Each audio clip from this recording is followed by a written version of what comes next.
Chapter 9 Jealousy. Gojo quickly turned away from Shoko and back to the comfort of staring into his teacup. Shoko watched him get lost in thought before she did the same. She remembered when, which seemed like an eternity ago, she, Gojo, and Geto had been assigned to work together. She was very proud of this assignment, because Gojo and Geto were the two most skilled sorcerers at the school. They kept her very busy, though, always getting into some kind of conflict during their missions that caused various injuries. Even on normal training days, she was always at their aid to physically treat them. During their free time, the three of them hung out, which brought Shoko a lot of unwanted attention from her girlfriends. They always wanted to know which one of them she thought was cuter, Gojo or Geto. They wanted to know which one she would date. She got tired of explaining that they were more like annoying little brothers she constantly had to scold, look after, and guide. The first time she was asked who she wanted to date, she mentally took a step back and considered it, but there was nothing. No flutter in her heart, no preference, no favoring, nothing. Yes, they were both attractive in their own ways. Gojo was tall, slim, had the palest color of hair and skin she had ever seen.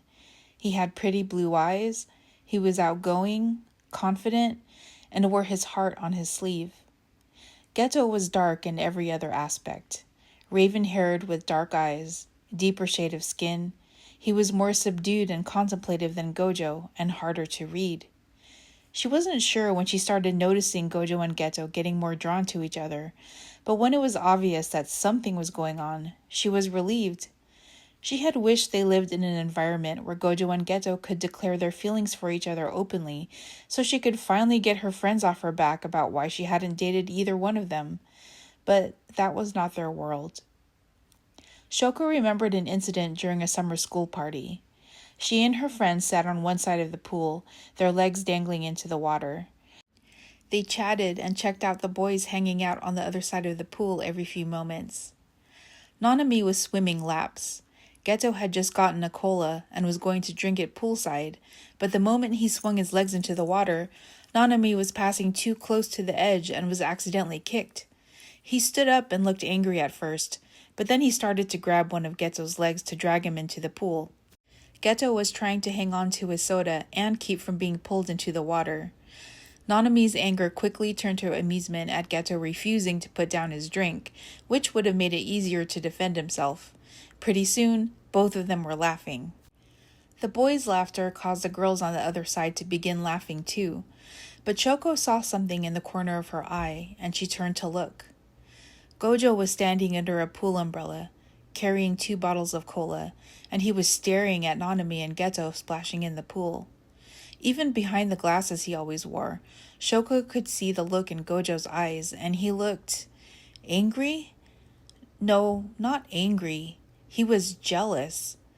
Shoko had felt she saw something she wasn't meant to know, and she turned back to her friends.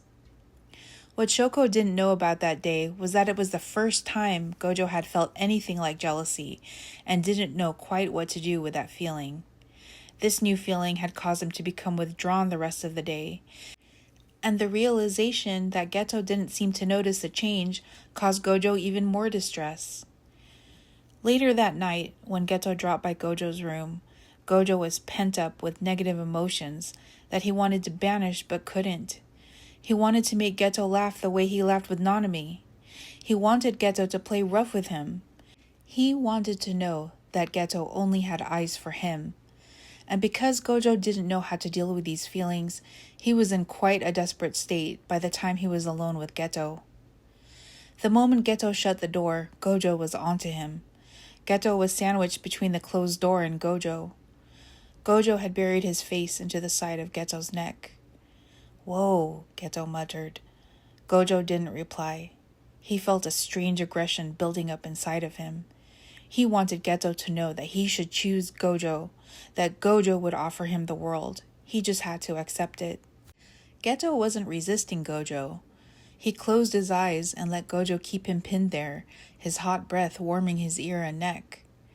Gojo's hands were on Geto's waist, his fingers tucked into the band of his shorts. Geto turned his face away slightly as he felt himself becoming hard.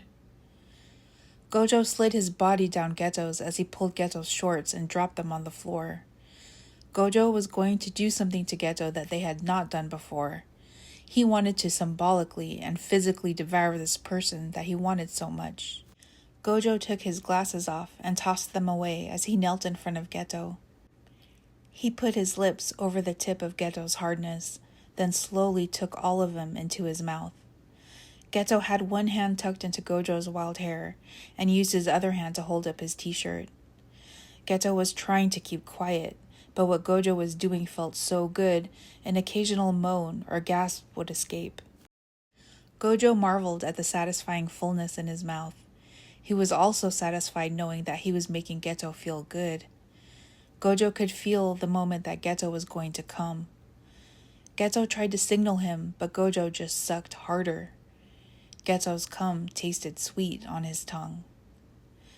Geto was breathless and his heart was racing. He stayed flat against the door, trying to regain some composure. Gojo stood and washed up at the tiny sink in his room. Gojo felt Geto behind him. Geto buried his face into Gojo's back and whispered, "Do you want me to?" But Gojo shook his head and grabbed Geto's arms to wrap around him from behind. Then he dropped his shorts. "I want your hands," he told Geto. Geto used his hands on Gojo, pressing his forehead into the back of Gojo's sweaty tank top, his long black hair sticking to his skin. Gojo leaned forward and grabbed the edges of the sink as Geto worked his hands over Gojo's cock. Gojo spilled his seed into those hands, and he was glad they weren't face to face, because he didn't know why, but tears escaped his eyes when he came.